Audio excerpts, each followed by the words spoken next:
Eu sou o RDV, você está no Nova Polis, bora aqui conversar mais uma notícia aqui que o Emirados Árabes acabou de sair da OPEC, né, que é o cartel mundial de produção de petróleo. Então vamos ler aqui a notícia aqui do BBC. Como fica a OPEP depois de dos Emirados Árabes Unidos saírem do grupo, né? Os Emirados Árabes Unidos anunciaram sua saída do grupo OPEP e OPEP+, que reúne as principais nações produtoras de petróleo após quase 60 anos. Tem a OPEP e a OPEP+, que deve incluir outros países, né, que não produzem tanto quanto os países árabes e africanos, né. Os Emirados Árabes afirmaram que a decisão reflete sua visão estratégica e econômica de longo prazo e seu perfil energético em evolução. A decisão é vista como um golpe para o grupo, com um analista descrevendo a saída de um dos membros mais importantes como o começo do fim da OPEP. O ministro da Energia do país do Golfo afirmou que, por não ter mais obrigações com o grupo, o país terá mais flexibilidade. Os Emirados Árabes aderiram ao OPEP em 67 e sua saída deixará o grupo de produtores com 11 membros.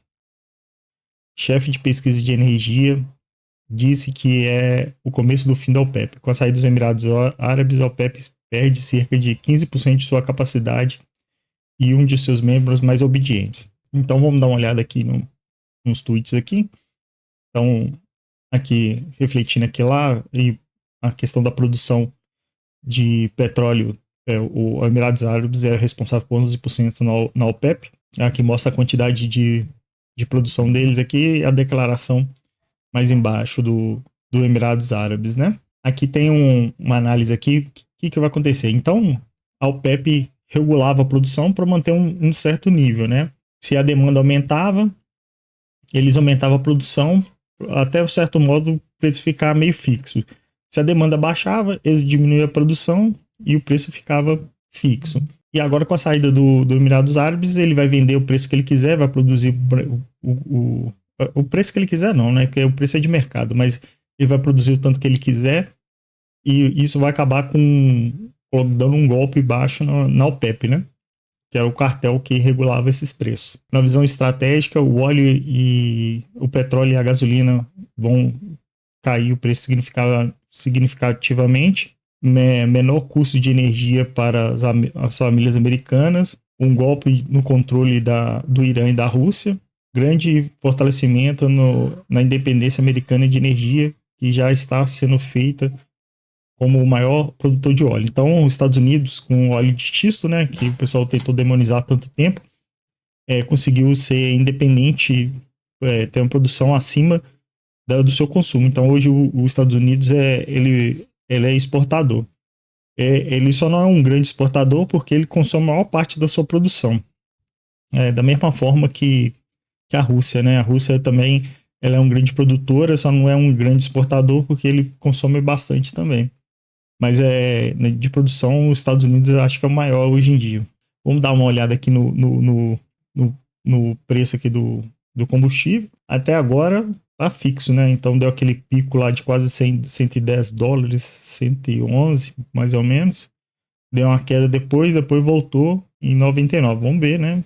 Nos mercados aí futuros, né? Essa questão sempre volta essa questão do cartel, do monopólio, né? E o que deve preocupar no anarcodistributismo não é o cartel e o monopólio do mercado, porque o cartel e monopólio de mercado, eles por si só vão cair, porque vai chegar um concorrente que vende mais barato ou mais eficientemente e vai atender um nicho de mercado e esse fatia de mercado vai ser perdido para essa empresa. Concorrência é que mata a cartéis e monopólio, né? Vamos pegar aqui um caso aqui de um monopólio que era dominado por uma única empresa nos Estados Unidos, que era Pittsburgh Aluminum. Então ela se chamava Alcoa, né? E ela introduziu o processo eletrolítico, elétrico para separação do minério de bauxita, né? Então, antigamente tinha outras técnicas, ela deve ser químicas, ele começou a utilizar eletricidade para fazer essa separação, né? Extraiu o alumínio do minério.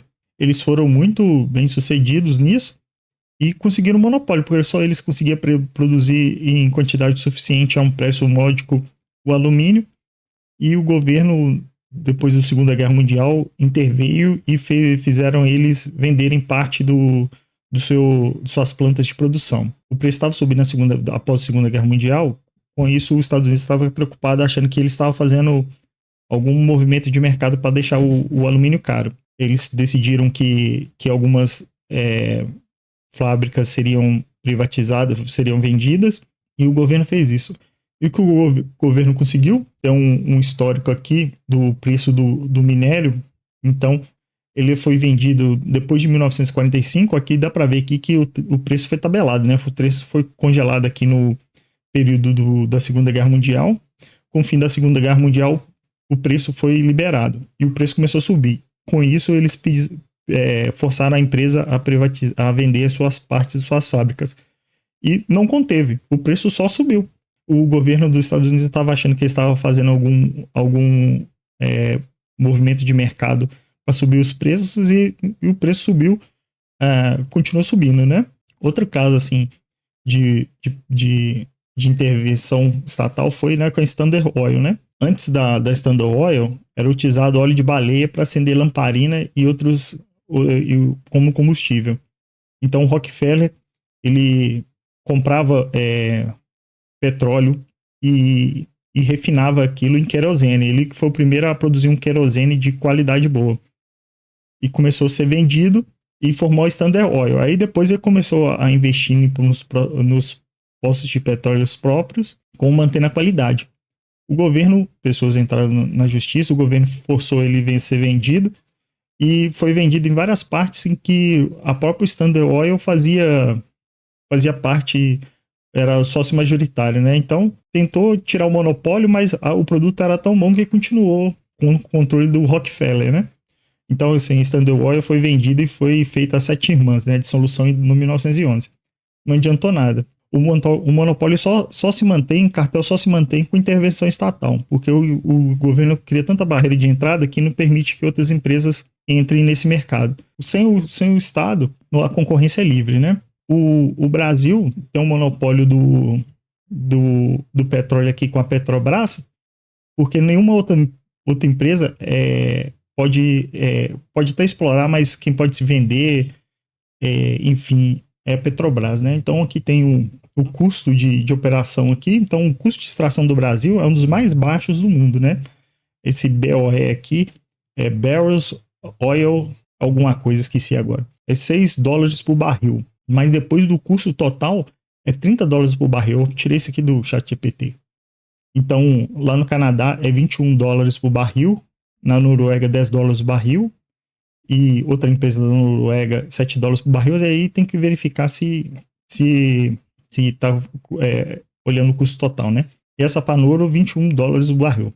Então, você vê que o Brasil ele tem um custo de extração muito baixo. Mas, no final, no custo total, ele é caro pela intervenção estatal. Então, o custo total, inclui extração, participações governamentais e depreciação. Que eu, com certeza aqui, 90% aqui é participações governamentais nisso aqui.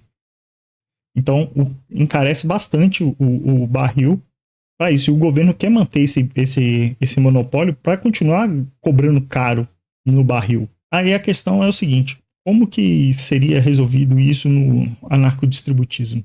Basicamente o que eu falei, não teria intervenção estatal. Então, se um grupo de pessoas, por exemplo, elas fizessem patinetes elétricos, 3 fabricantes fizessem patinetes elétricos, aí você vão regular aqui para ter patinete elétrico a preço tanto. Uma pessoa que tivesse capacidade, um ex-funcionário, ou qualquer pessoa que tenha estudado aquilo ali e visse aquele preço, eu falo assim, mas eu consigo produzir um patinete elétrico mais barato. Ele ia entrar, ele ia tentar ser computado, se não fosse, ele ia quebrar o monopólio, né? Então, o primeiro que sair, é igual o pessoal tá falando, o Emirados Árabes corresponde a 11% só. Só que eles já estão sentindo o golpe, porque 11% pode não significar uma parte grande da OPEP, mas aquilo ali já vai enfraquecer outros produtores, assim, pô, o Emirados Árabes tá vendendo pra caramba, tá ganhando dinheiro pra caramba, também quero entrar nessa festa, entendeu? Aí voltando na casa do patinete elétrico, a mesma coisa. O cara pode cooptar e vai ter mais um membro lá do cartel dos patinetes elétricos. Aí o outro cara falou assim, pô, eu consigo fazer. Pô, aquele cara começou a vender patinete elétrico, subiu o preço. Eu consigo fazer um patinete elétrico barato. Então, a OPEP, esse OPEP do patinete elétrico vai começar a crescer.